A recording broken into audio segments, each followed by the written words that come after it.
គោលការណ៍21នៃសិល្បៈសង្គ្រាមសូមកុំភ្លេចចុចលើសញ្ញា Subscribe បន្ទាប់មកចុចលើសញ្ញាកណ្ដឹងដើម្បីទទួលបានវីដេអូថ្មីៗគោលការណ៍21នៃសិល្បៈសង្គ្រាម1សង្គ្រាមទាំងអស់ផ្អែកលើការលួចលាក់2នៅពេលអាចវាយប្រហារត្រូវធ្វើឲ្យសត្រូវគិតថាយើងមិនអាចវាយប្រហារ3នៅពេលប្រើកម្លាំង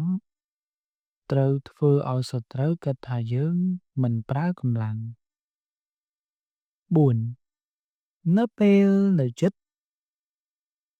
ត្រូវធ្វើឲ្យសត្រូវគិតថាយើងនៅឆ្ងាយ5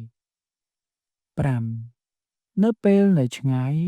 ត្រូវធ្វើឲ្យសត្រូវគិតថាយើងនៅជិត6ផ្ដល់អ្វីដែលសត្រូវចង់បានដើម្បីទាក់ទាញគាត់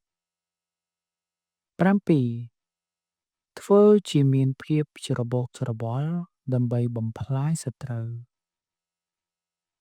8បើសត្រូវមានសុវត្ថិភាពគ្រប់ទីកន្លែងត្រូវត្រៀមខ្លួនសម្រាប់គាត់9បើសត្រូវមានកម្លាំងលើសត្រូវជៀសវាងគាត់10បើសត្រូវមានចរិតក្រហមត្រូវព្យាយាមធ្វើឲ្យគាត់ខឹង11ធ្វើជាថយចុះដើម្បីធ្វើឲ្យសត្រូវមានអំណោយ12បើសត្រូវកំពុងសម្រាកត្រូវមិនឲ្យគាត់មានការសម្រាក13បើកម្លាំងសត្រូវរួមគ្នាត្រូវបំបែកពួកគេ14វាយប្រហារនៅកន្លែងដែលសត្រូវមិនបានរៀបចំ15បង្ហាញខ្លួននៅកន្លែងដែលសត្រូវមិនទំពន់ទុក16កុំបង្ហាញយុទ្ធសាស្ត្រមុនពេលវាយប្រហារ17អ្នកជើងចាស់ដែលឈ្នះសង្គ្រាមគឺ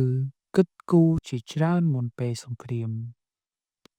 18អ្នកដែលចាញ់សង្គ្រាមគឺគិតគូរបន្តិចមុនពេលសង្គ្រាម19ការគិតគូរច្រើននាំឲ្យឈ្នះការគិតគូរបន្តិចនាំឲ្យចាញ់20បើអ្នកស្គាល់សត្រូវនិងស្គាល់ខ្លួនអ្នកមិនចេះខ្លាចលទ្ធផលនៃសង្គ្រាមរាប់រយ21បើអ្នកមិនស្គាល់សត្រូវនិងមិនស្គាល់ខ្លួនអ្នកនឹងចាញ់គ្រប់សង្គ្រាម